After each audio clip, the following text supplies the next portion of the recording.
And it goes on now because, of course, people hear the recordings and now they read the books, because I've written 2 books, which I'll tell you about in a moment. The reach is extraordinary. And I don't understand it. I've got some theories on why. But I don't know, I'd be interested in any views you might have on why. Because why is it that people like to hear stories about dreadful people with disgusting habits, behaving badly in the backwoods of nowhere, people whose domestic lives are awful, and everything that happens is dreary and dirty and disgusting. I mean, why do people like it? Well, maybe because they're glad. It makes them feel better. You know, if you're living in a place you're not very fond of, then you listen and you find out about Grunty Fen and you think, oh, well, at least we're not as bad as that. I don't know. The other theory I've got, which is a bit more highfalutin, is that I believe that deep in everybody and in society generally, is a need for there to be a wilderness somewhere beyond. There was an academic called Dr. Frank Fraser Darling, who gave the Reith lectures one year back in the 60s or 70s, who firmly believed that we had to have a wilderness, that there needs to be somewhere in culture that is beyond, distant, that we could visit. We don't have to visit it, but we could visit it, but it just needs to be there. Yeah, it's a bit fanciful, but maybe. And anyway, it still strikes such a chord with people, partly to my mystification, that I've had to give up giving it up. I had to give it up in the end, but now I've given it up entirely, and I'm bullied by this innocent-looking vixen here, the lady dressed in black. She hopes to be sort of self-effacing, but she makes my life a misery. And she publishes the Grunty Fen books, and they're not Dennis anymore, they're just Grunty Fen books. She publishes them, and she's bullying me to write a 3rd one. We wrote the guide to Grunty Fen, ta-da! Which had a brilliant review in a national newspaper the other day, which pleased me enormously. And then we wrote a sequel called Who's Who in Grunty Fen, ta-da! And now we're very close to publishing Stuff from Grunty Fen, which is looking back at all sorts of magazine articles and legal documents and correspondence from the history of Grunty Fen. And you might think, it's always a matter of me imagining things. And I'd like to think it's that.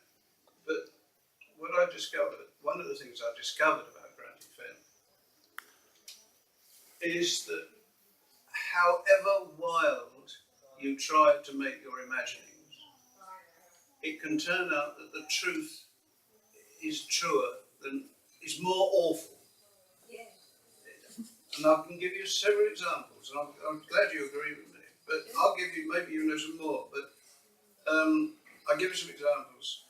Mike Petty, the historian, organised an event at Ely with quite a big audience of people. There were a couple of hundred people there, and it was him and me, and he was going to represent the truth about Grunty Fen, and I was going to represent the fantasy. And in several details during the course of the morning, it turned out that my fantasies were true. I had fantasized Grunty Fen as a place where the ditches moved very, very slowly, if at all. They were stagnant, and that sometimes they would change direction of flow. That the ditch might flow east-west for years, and then suddenly it would start to flow west-east. Ridiculous. Ditches. I mean, rivers don't change. Streams don't change. Ditches. Oh, yes, they do. At Grunty Fen, John Chaplin, eminent farming figure in this part of the world, former High Sheriff of the County of Cambridgeshire, and member of the drainage boards, a great expert on fen drainage, said, oh yes, at Grunty Fen, the ditches do change direction. I thought that Grunty Fen Grunty Fen that was beyond all help from religion. You know, the vicars ran away from it in terror over the centuries. I thought, well, yes, ridiculous. No place is so awful that it's completely beyond the scope of the Church of England, which by statute, there's an Act of Parliament that says the Church of England, through the parish system, is responsible for every square inch of England. Right? Except for Grunty Fen. No, this is true. It's not true now, but it was true. There were 3 parishes meeting, and their boundaries left a triangular shape that wasn't in any of them, and that was Grunty Fen. Now that is true. Grunty Fen was not in a parish, which is, you know, barely believable. I thought that I invented the Grunty Fen isolation hospital, the most awful building that stood stark on the Fen all by itself, where people with awful diseases long ago had died, and then it had fallen into disrepair. It was a part of the Grunty Fen. Oh, it was not a lie. It existed. In the 17th century, during a plague, they built a place at Grunty Fen because nobody would care what happened there. And they built a hospital for people with the plague in Grunty Fen. There's even a picture of it survived. I could go on. That you can. There is such a strong element of truth about it that it's hard to. You can never be sure that you've invented something that's impossible. I invented a blood-curdling story about somebody cycling across the Fen one night in darkness, and a great plague, a herd of rats ran across the road, hundreds of them, and got caught in the spokes of his bicycle, the front wheel, and threw him into the road. The chap came up to me and said, "It happened to me." And it was true. I mean, so I asked myself, what can I say? That, and I'm now writing this new book, The Stuff from Grunty Fen, and I think, what can I put in it that can't possibly be true? And I don't know. I just don't know. And I don't know whether you may have some questions. I've gone on rather a long time, and if I have, I apologise.